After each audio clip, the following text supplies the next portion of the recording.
ओम शांति।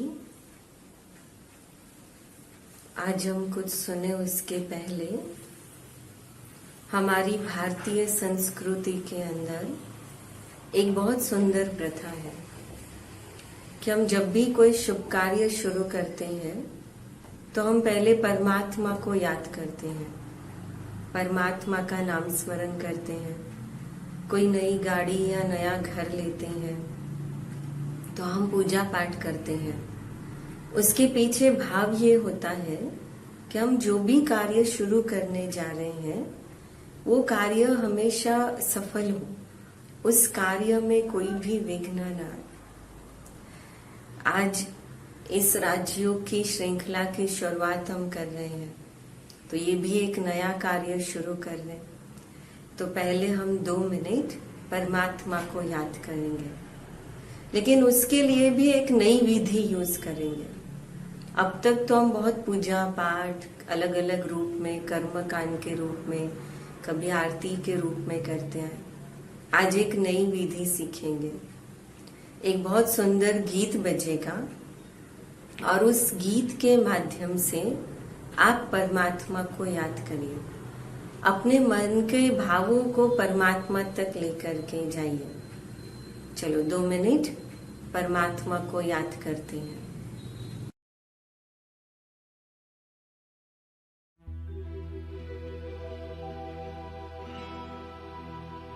प्रेम से बस 2 घड़ी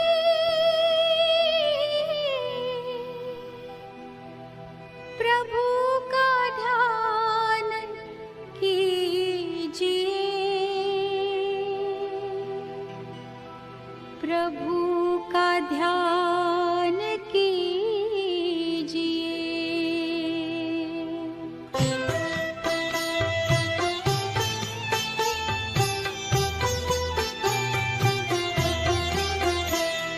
प्रेम से बस 2 घड़ी प्रभु का ध्यान कीजिए, अपनी अंतर आत्मा को शांति से भर लीजिए, शांति से भर लीजिए।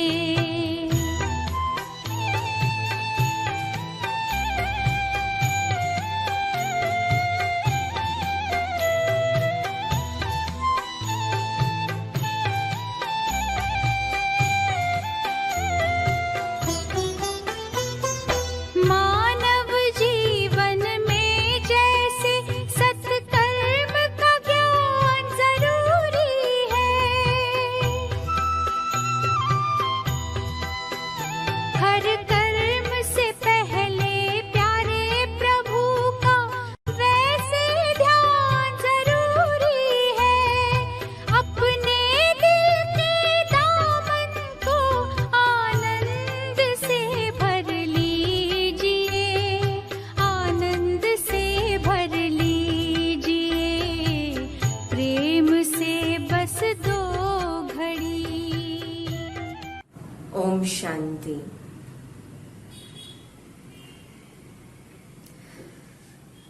पहले हम कुछ सुने, जिस संस्था का ज्ञान सुनने बैठे हैं पहले उसका संक्षिप्त में परिचय सुनते हैं। इस संस्था का पूरा नाम है प्रजापिता ब्रह्मा कुमारी ईश्वरीय विश्वविद्यालय। ये एक विद्यालय है, अर्थात कि वो विद्यालय कि जहां पर हम अपने जीवन की पढ़ाई पढ़ते हैं। जैसे अलग अलग स्कूल होते हैं, स्कूल की ब्रांचेस होती हैं, वैसे इस संस्था के भी 150 देशों के अंदर 4,500 से भी अलग अलग ब्रांचेस हैं।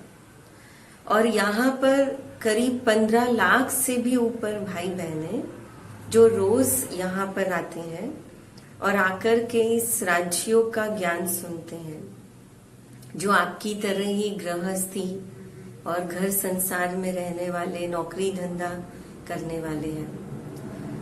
प्रश्न ये उठता है कि उनका लक्ष्य क्या है। जो भाई बहनें यहाँ रेगुलर आते हैं, ये जो वो क्यों आते हैं?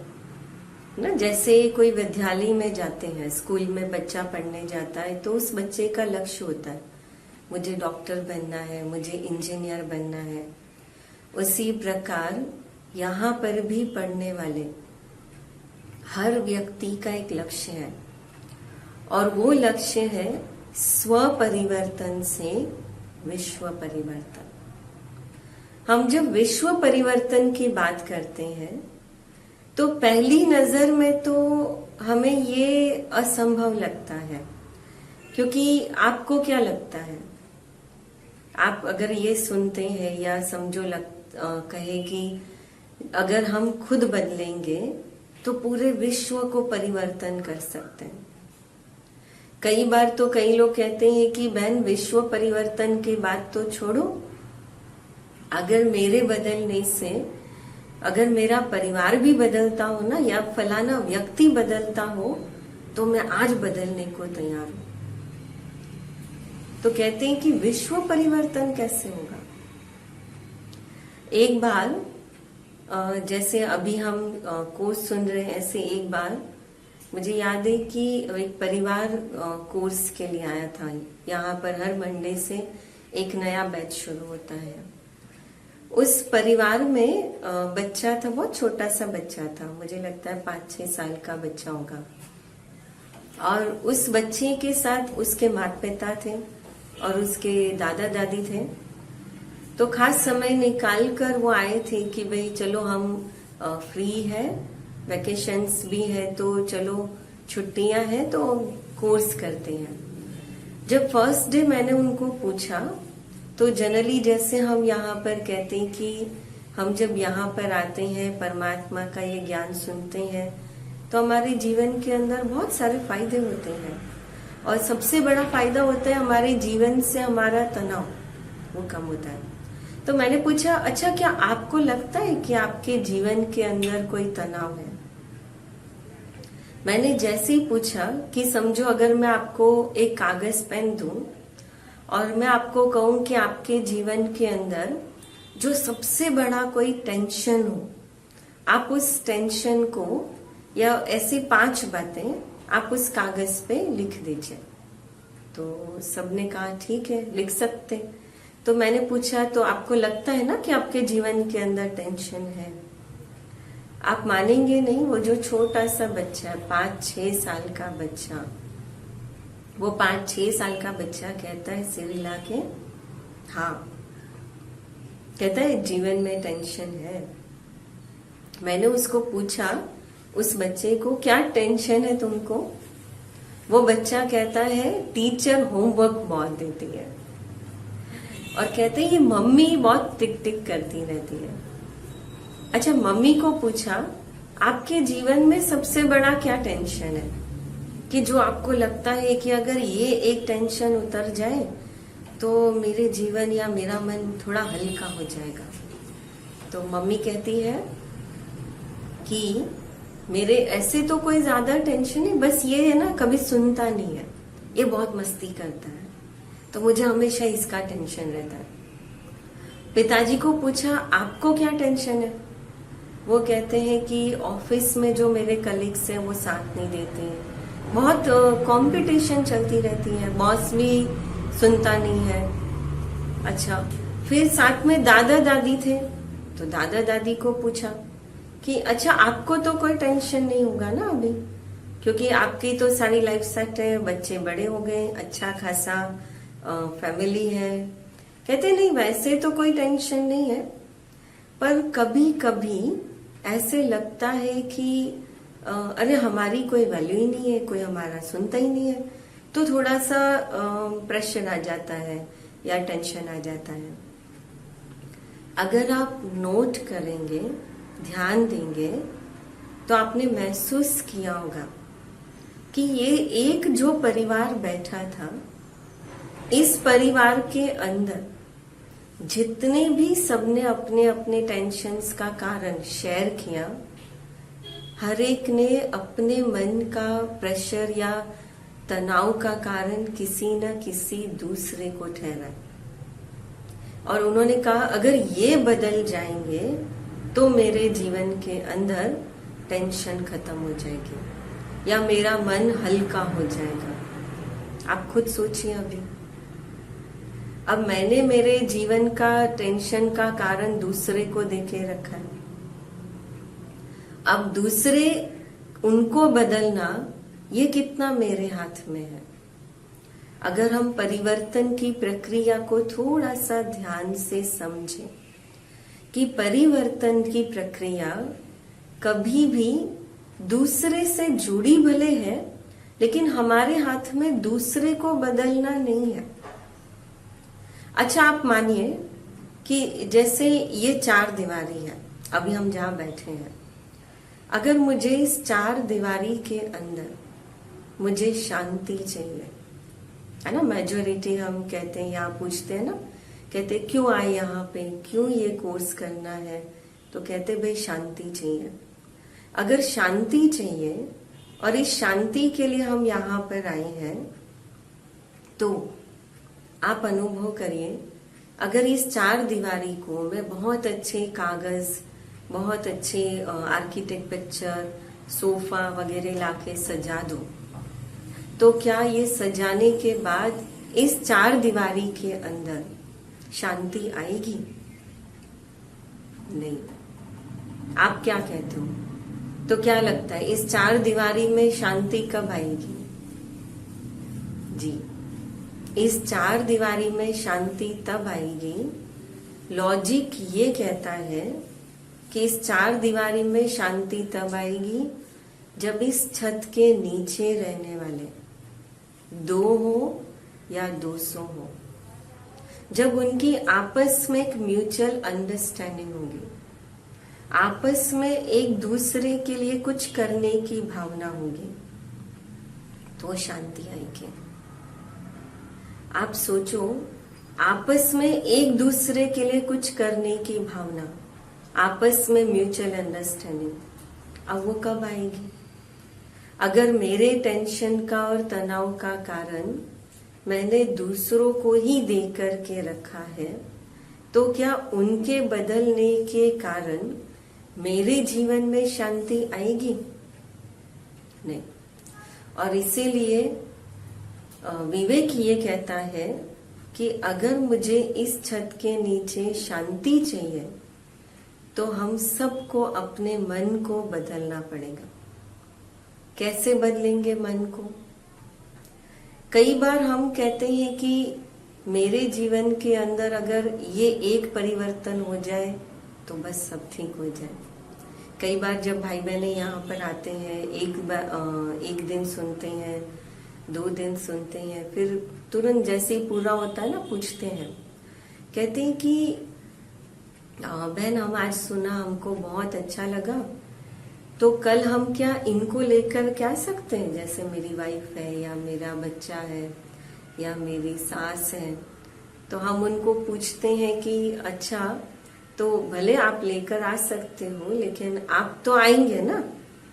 तो वो कहते हैं कि हाँ हम तो आएंगे, लेकिन हमसे ज्यादा है ना इनको जरूरत है। अर्थात कहने का भाव, तो परिवर्तन कौन होगा? अब वो 1 घंटा यहाँ बैठे थे, लेकिन सुन किसके लिए रहे थे या किसके बदलाव के लिए? दूसरे के बदलाव के लिए। तो आप सोचिए बदलेगा कौन? किसके जीवन में परिवर्तन आएगा? किसी के जीवन में नहीं, क्योंकि जो यहाँ होते हुए भी यहाँ नहीं है, और जिसके लिए वो सुन रहे हैं वो तो यहाँ बैठा ही नहीं है, वो तो सुन ही नहीं रहा। तो परिवर्तन कौन होगा? तो परिवर्तन की प्रक्रिया स्व से होती है, और इसीलिए इस संस्था का जो लक्ष्य हमने कहा कि स्व परिवर्तन से विश्व परिवर्तन। तो स्व परिवर्तन को अगर हम तोड़ें, तो परिवर्तन की प्रक्रिया तो हमने समझी कि हम जब तक खुद नहीं बदलेंगे तब तक हम किसी दूसरे को नहीं बदल सकते। और ये कैसे संभव है?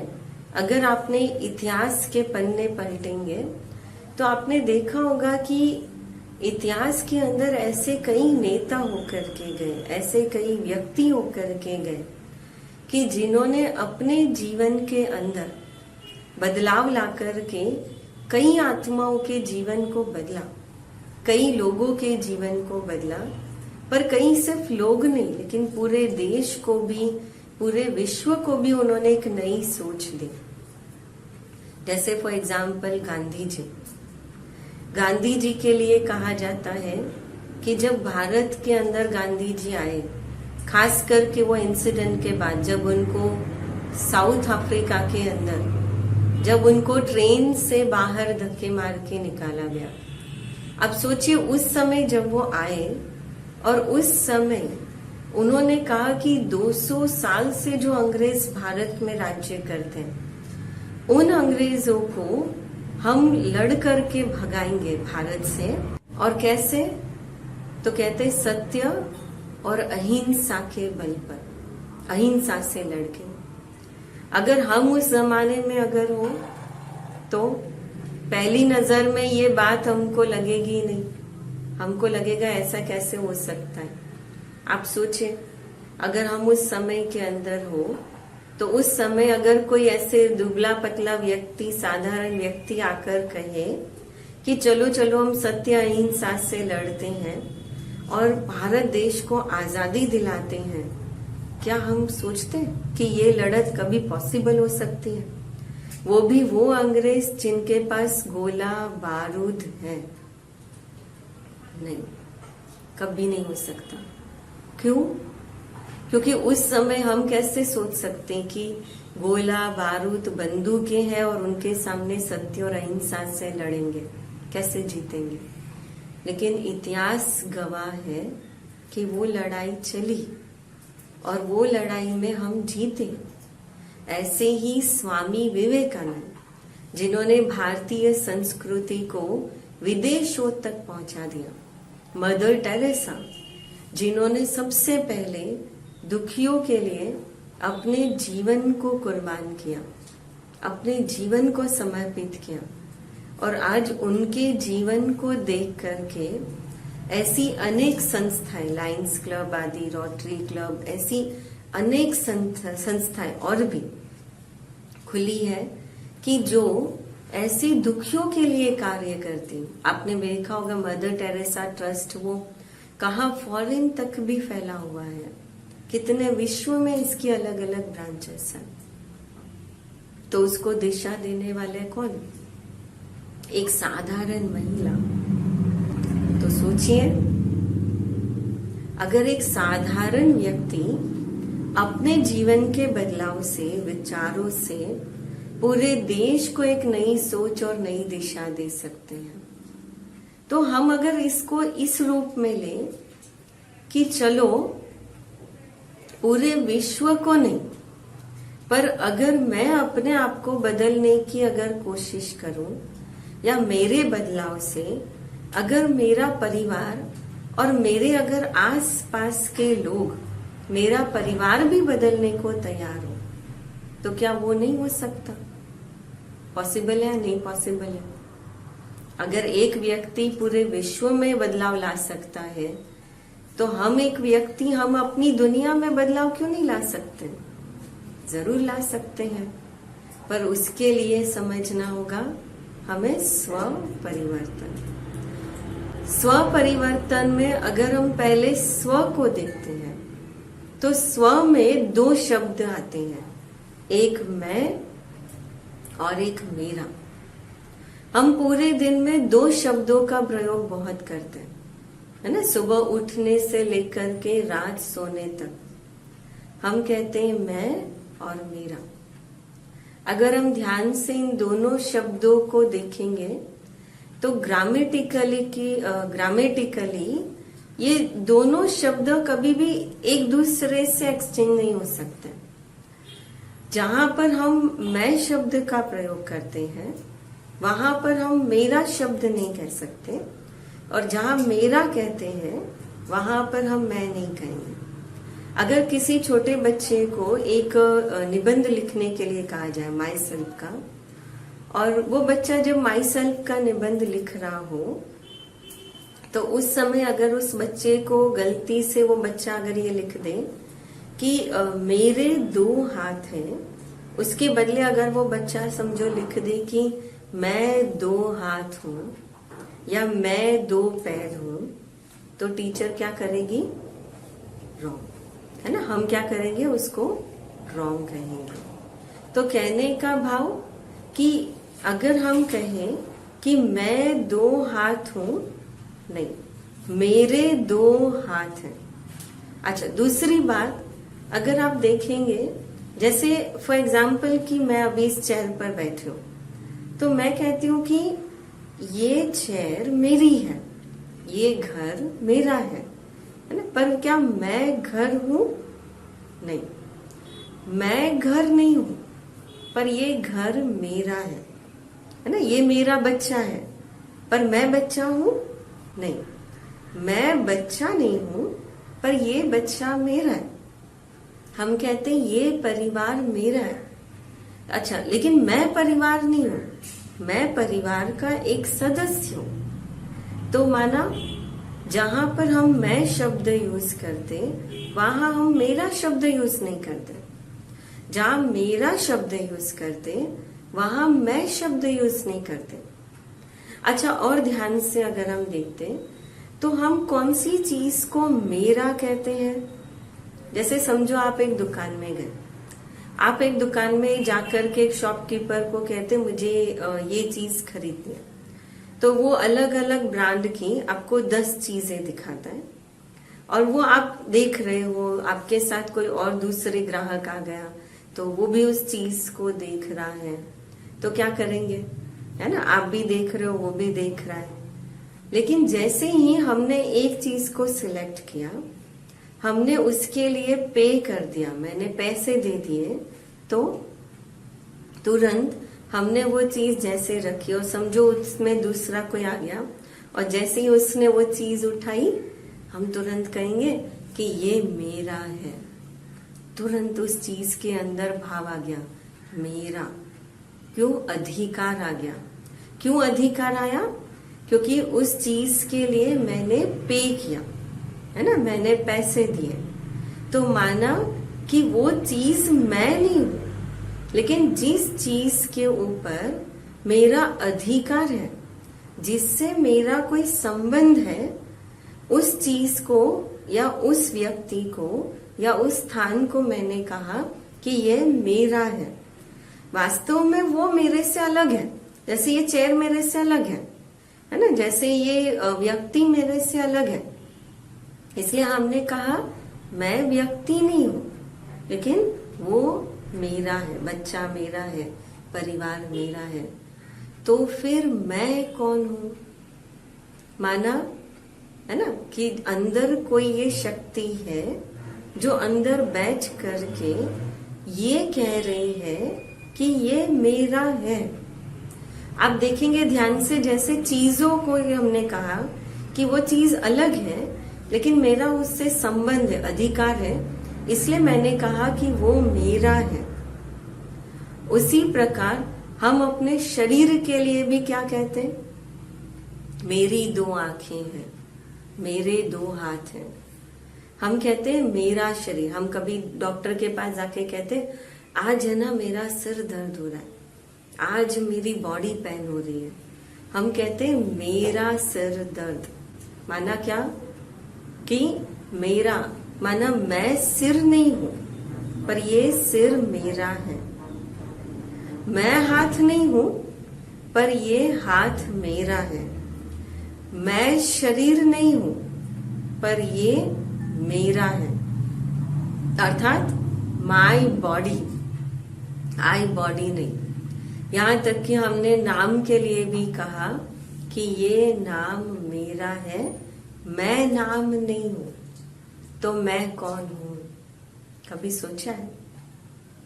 तो मैं वास्तव में एक आत्मा हूं, ज्योति बिंदु स्वरूप। अगर हम देखेंगे तो जैसे ये व्यक्ति माना शरीर, प्रकृति के अंदर ये जो शरीर है ये 2 चीजों से बना हुआ है, एक आत्मा और दूसरा शरीर। जब आत्मा और शरीर ये दोनों मिलते हैं तब एक जीवात्मा, एक मनुष्य आत्मा तैयार होती, मनुष्य तैयार होता।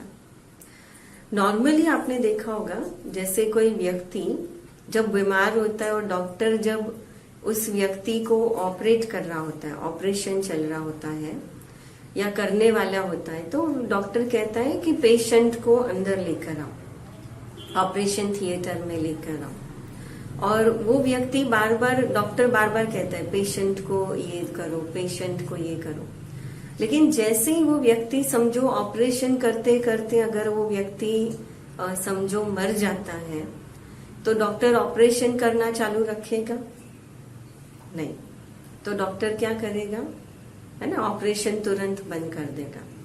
और जैसे ही डॉक्टर ऑपरेशन बंद करेगा और तुरंत ऑपरेशन बंद करके डॉक्टर कहेगा, वार्ड बॉय को कहेगा कि भाई आप बॉडी को बाहर लेके जाओ। आज हमारा भी कोई कितना भी प्यारा व्यक्ति हो, लेकिन उस व्यक्ति को हम कितना भी प्यार करते हो, कितना भी उसके लिए हमारे दिल में प्यार हो, लेकिन जैसे ही हमको पता चले कि वो हॉस्पिटल में था और उसने शरीर छोड़ दिया, तो तुरंत हम भी ये पूछेंगे कि बॉडी कब लेके आ रहे हो, है ना, या बॉडी कब ला रहे हैं। तो कहीं ना कहीं हम क्या करेंगे, हमारी भाषा भी चेंज होती है, व्यक्ति के लिए भी चेंज होती है हमारी भाषा। तो कहने का भाव कि अभी वो व्यक्ति से प्यार खत्म हो गया ऐसा नहीं, लेकिन अब वो व्यक्ति भी हमारे लिए एक बॉडी बन गया है। बॉडी का मतलब क्या, शरीर। तो अब क्या व्यक्ति से प्यार खत्म हो गया? नहीं ना, लेकिन व्यक्ति से प्यार तो अभी भी है। फिर हमने बॉडी शब्द क्यों यूज किया? क्योंकि हमारा जो प्यार था, हमारा जो संबंध, रिश्ता था, वो व्यक्ति के साथ नहीं, लेकिन उस आत्मा के साथ था। अब ये जो आत्मा है उसको हम इन आंखों से देख नहीं सकते, है ना। जैसे ये जो शरीर है वो सिर्फ एक हड्डी मांस का पुतला है। अगर ये साइंस की दृष्टि से अगर हम देखेंगे तो इस शरीर के अंदर हड्डी और मांस के सिवाय और कुछ नहीं है। और इस शरीर में जब आत्मा प्रवेश करती है तब ये जीवात्मा कहलाती है। अच्छा, जैसे हम देखेंगे कि वायर है, जैसे आप देख रहे लाइट चल रही है, फैन चल रहा है, कैसे चल रहा है? अभी हम एक दूसरे को देख रहे हैं, या जो से टीवी चल रहा है, या तो कैसे चल रहा है? कहीं ना कहीं उसको चलाने वाली क्या है? इलेक्ट्रिसिटी। अब इलेक्ट्रिसिटी माना बिजली। अगर मैं आपको कहूं कि आप वो वायर तोड़ करके पहले मुझे दिखाओ कि इलेक्ट्रिसिटी कैसी होती, तो क्या हम इलेक्ट्रिसिटी को देख सकते हैं? नहीं। अच्छा, इस कमरे में हवा है, आप जहां बैठे हो ऊपर पंखा चालू और पूछा जाए कि क्या हवा है, कहीं अगर एसी चालू हो और पूछा जाए कि क्या ठंडक है, तो हम तुरंत कहेंगे है। पर कोई कहे कि दिखाओ तो मैं मानूं, नहीं, है ना, तो पॉसिबल नहीं है। हम वो दिखा नहीं सकते या हम देख नहीं सकते, हम उसको छू नहीं सकते, लेकिन फिर भी हम मानते हैं कि इस कमरे के अंदर या हम जहाँ बैठे हैं उसमें ठंडक है, हवा है। कहने का भाव, जैसे हम इलेक्ट्रिसिटी को देख नहीं सकते, हवा को देख नहीं सकते, छू नहीं सकते हैं, उसी प्रकार पर हम महसूस कर सकते हैं। इसलिए हमने उसको स्वीकार किया कि इस दुनिया में इलेक्ट्रिसिटी है, हवा है, गर्मी ठंडी है। उसी प्रकार इस शरीर को चलाने वाली एक आत्मा है।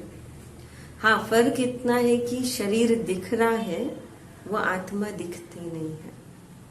जैसे अभी अगर समझो लाइट चली जाए तो, है ना, पंखा करोड़ों का होते हुए भी, लाखों का होते हुए भी, लाइट हीरे की होते हुए भी, सोने की होते हुए भी, उस लाइट का, फैन का कोई मूल्य नहीं है।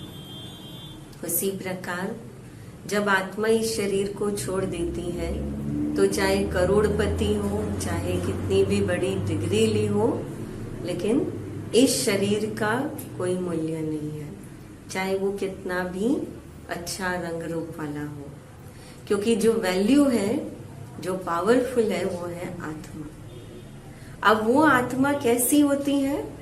तो आत्मा को भी हम देख नहीं सकते, छू नहीं सकते, क्योंकि आत्मा का भी सूक्ष्म रूप है और वो है बिल्कुल पॉइंट ऑफ लाइट, सितारे समान। जैसे रात को आपने देखा होगा, यहाँ से जब आसमान में हम देखते हैं तो सितारा बहुत सुंदर चमकता हुआ, छोटा सा सितारा, बस उसी सितारे के समान हम आत्माएं हैं। और हम आत्माएं जो एक बिंदु के समान है, तो वो आत्मा इस दो भ्रुकुटी के बीच में विराजमान है, यहाँ पर बैठती है। और इसीलिए हम जब भक्ति के अंदर जब कोई तिलक करते हैं तो यहाँ करते हैं। हम मंदिर के अंदर भी जब जाते हैं तो हम भगवान की याद में भी टीका यहाँ लगाते हैं। यहाँ तक कि आपने देखा होगा, साइंस भी भले आत्मा या परमात्मा को नहीं मानता हूं, लेकिन साइंस ये कहता है कि शरीर को चलाने वाली कोई ना कोई एक एनर्जी जरूर है, शक्ति जरूर है। और इसीलिए आपने देखा होगा, साइंस की दृष्टि में भी कहते जब बाइक चलाओ तो कहते हेलमेट जरूर पहनो। क्यों?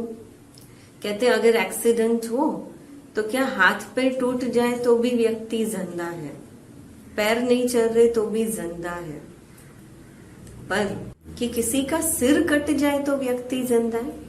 नहीं, क्योंकि सिर पर चोट लगती है तो डॉक्टर भी कहते हैं कि अब हमारे हाथ में कुछ नहीं है। उसी प्रकार आत्मा बहुत सूक्ष्म है, जिसको इन आंखों से हम देख नहीं सकते, पर वो आत्मा या दो भ्रुकुटी के बीच विराजमान है। और इसीलिए वैज्ञानिक दृष्टि से भी इस भाग का बहुत इम्पोर्टेंट है। ज्योतिष शास्त्र में भी अगर किसी को भाग्य देखना हो तो यहाँ देखते, कहते इसका भाग्य बड़ा अच्छा है। किसी का नसीब देखना हो तो इसका नसीब बड़ा अच्छा है। तो कहने का भाव, हम सब एक आत्मा है, हम वो बहुत सुंदर एक आत्मा है कि जो इस शरीर को चलाने वाली चैतन्य शक्ति है। पर हम अपने आप को शरीर समझते समझते, शरीर के लिए सब कुछ करते करते हम अपने आप को ही भूल गए। और इसीलिए जो परिवर्तन की चाहना है ना, उनको कहते भाई परिवर्तन, कहाँ परिवर्तन? अंदर माना कर परिवर्तन का। तो आत्मा के अंदर मुख्य 3 शक्तियां, मन, बुद्धि और संस्कार।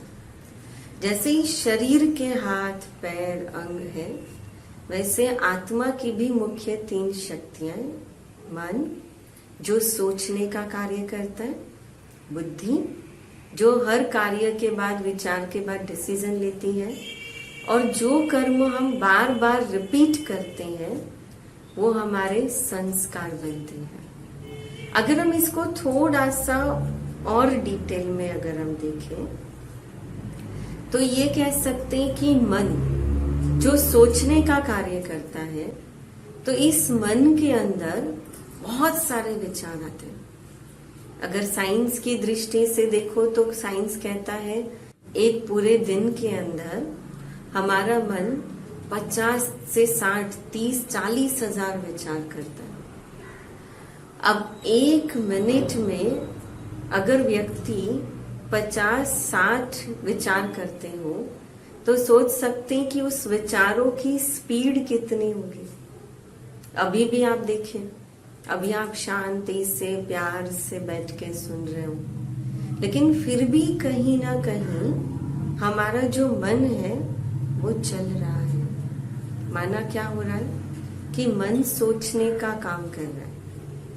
अब ये जो मन सोचने का काम करता है, इसमें बहुत सारे अलग अलग प्रकार के विचार होते हैं। तो आवश्यक विचार, व्यर्थ विचार, नकारात्मक विचार, सकारात्मक विचार, हम इन सब के बारे में बहुत अच्छे से जानते हैं। सकारात्मक विचार माना जो विचार मुझे अपने आप में शक्ति देते हैं, ताकत भरते हैं। नकारात्मक विचार माना जो विचार मुझे ही डराते हैं, मुझे ही कहीं ना कहीं मेरी शक्तियों को कमजोर करते हैं, या मुझे कोई कार्य करने के पहले वो और नेगेटिव थॉट्स लाते हैं, या असफल होने का या डर पैदा करते, वो नकारात्मक विचार है। अच्छा, आवश्यक और बेस्ट विचार। आवश्यक माना जैसे मुझे कोई कार्य करना है, अब मुझे सुबह उठना है, फिर उसके बाद जो भी कार्य करने हैं, तो हर कर्म की शुरुआत विचारों से होती है। तो हर कर्म की शुरुआत विचारों से है। हमें उठना है, पानी भी प्यास लगी है, पीना है, तो हम पहले सोचते हैं चलो बहुत प्यास लगी है, पानी पी लेते हैं, हम जाके पानी पीते हैं। तो माना हर कर्म की शुरुआत विचार से हुई, तो वो आवश्यक विचार। लेकिन अगर कोई कार्य मुझे करना है, मुझे पता है, लेकिन अगर बार बार वही विचार आते रहे, जैसे, लेकिन जिस विचार से मुझे कोई फायदा नहीं हो रहा है, न किसी दूसरे को कोई फायदा हो रहा है, तो हम उसको कहेंगे व्यर्थ विचार। फॉर एग्जाम्पल कि जैसे आप ट्रैफिक में फंस गए, आपको पता है जब तक ट्रैफिक क्लियर नहीं होगा तब तक आप अपने स्थान पर नहीं पहुंच सकते, आप अपनी गाड़ी को भी आगे नहीं ले जा सकते। लेकिन तो भी हम क्या करते हैं ट्रैफिक में, ये ऐसा है, या समझो बस या ट्रेन के लिए खड़े और बस या ट्रेन को थोड़ा लेट हो रहा है, तो हमारे मन के विचारों की स्पीड बढ़ती जाती है। और जितना मन के विचारों की स्पीड बढ़ती है, जितना माना क्वालिटी बढ़ती है, तो मन के विचारों की क्वांटिटी बढ़ती है, तो क्वालिटी डाउन होती है। मन के विचारों की क्वालिटी नेगेटिव होती जाती है। जब बहुत ज्यादा व्यर्थ चलता है तो धीरे धीरे वो नकारात्मक बनता जाता है। अब इसीलिए जब पता है कि कुछ नहीं कर सकते, लेकिन तो भी हम गवर्नमेंट को दोष देते हैं, किसी न किसी को दोष देंगे, तो ये है व्यर्थ विचार। अब जैसे विचार होंगे तो बुद्धि वैसा निर्णय लेंगे।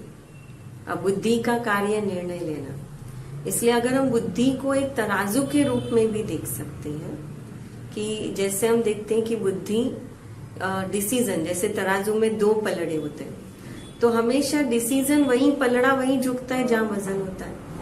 अगर सबसे ज्यादा नेगेटिव विचार होंगे, व्यर्थ विचार होंगे, तो आप सोचिए मैं बुद्धि से राइट डिसीजन कैसे ले सकती हूँ। बुद्धि का काम है निर्णय लेना। इसलिए कई बार छोटा बच्चा कई बार छोटी से मिस्टेक करता है, तो हम कहते हैं अरे तेरी थोड़ी तो बुद्धि चलाता, या कहते तेरी बुद्धि कहाँ चली गई थी। और इसीलिए हम बुद्धि से जब निर्णय लेना होता है, या कोई बहुत अगत्य का निर्णय लेना होता है, तो हम कहते हैं कि अच्छा मैं 2 दिन शांति से सोच के बताऊंगा। कहते हैं शांति से सोच के बताऊंगा। क्यों? क्योंकि जितना मन शांत होगा उतना मन के बुद्धि जो है वो विचार वो क्लियर होंगे। तो जितना मन शांत होगा हमारी बुद्धि की निर्णय करने की क्षमता बहुत परफेक्ट हो जाती है, बहुत एक्यूरेट हो जाती है।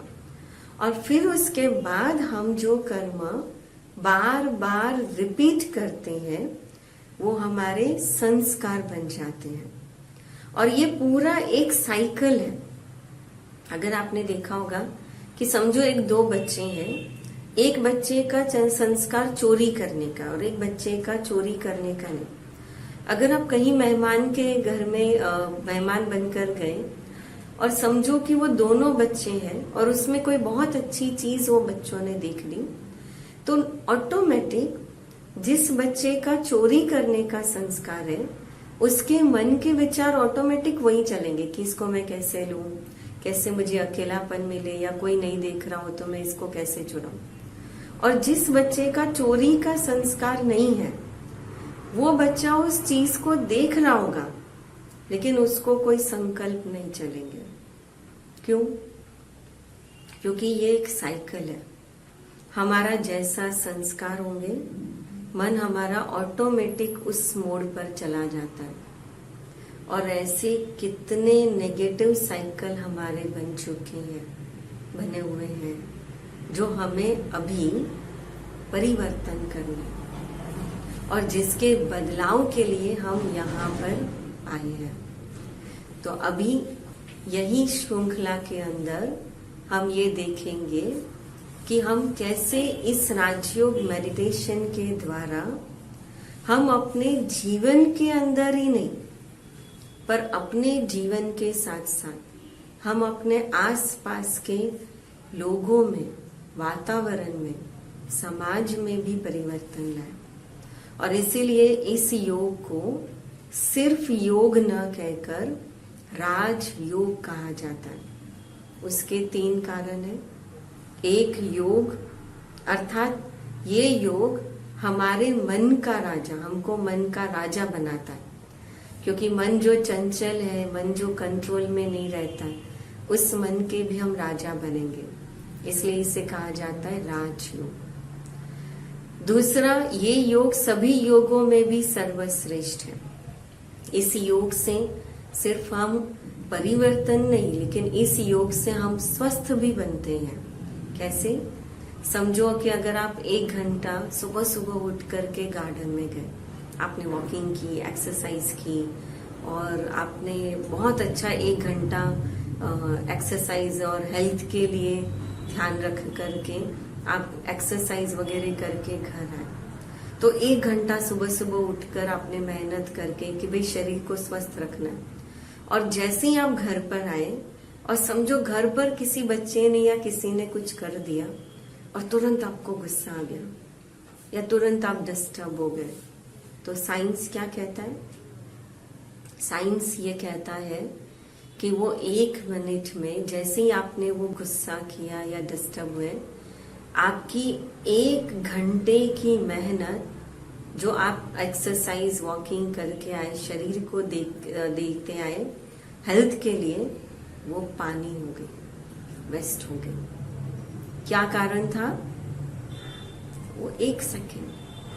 अगर हम वो 1 सेकेंड अपने मन को कंट्रोल करना सीख लेते तो शायद हम अपनी जो इतनी मेहनत हेल्थ के लिए हमने की वो बचा सकते थे।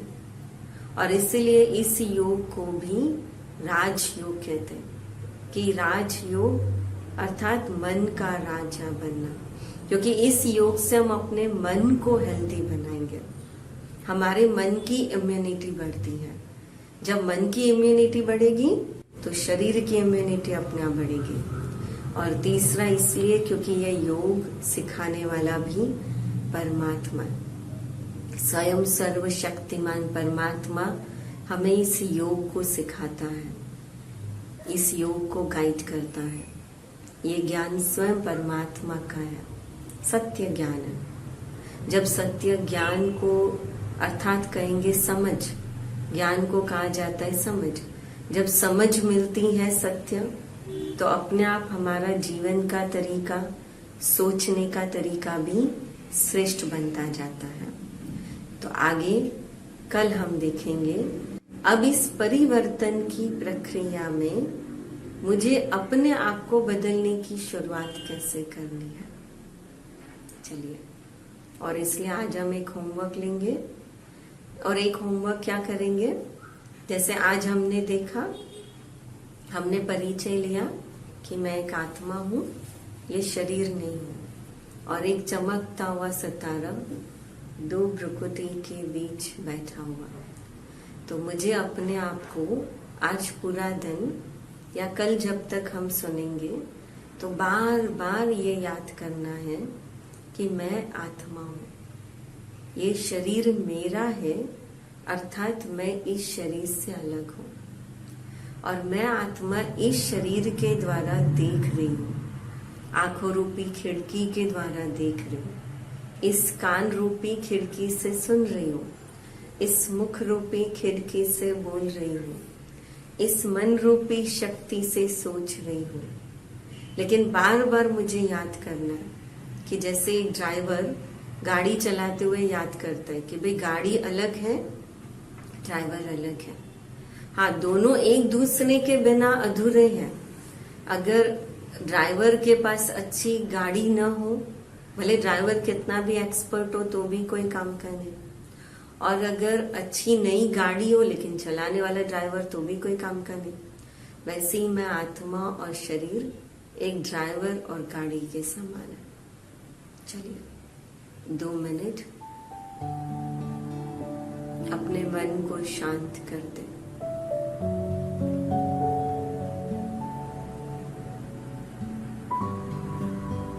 महसूस करें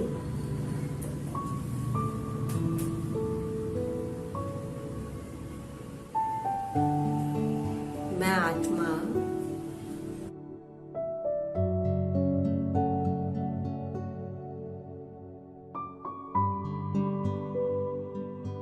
इस शरीर को चलाने वाली एक चैतन्य शक्ति, दिव्य शक्ति।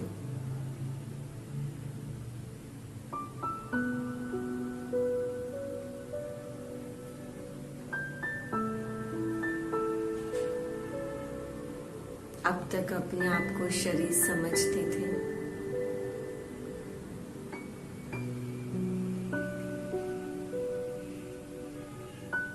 पर अब हर कार्य करते हुए मुझे ये बार बार याद करना है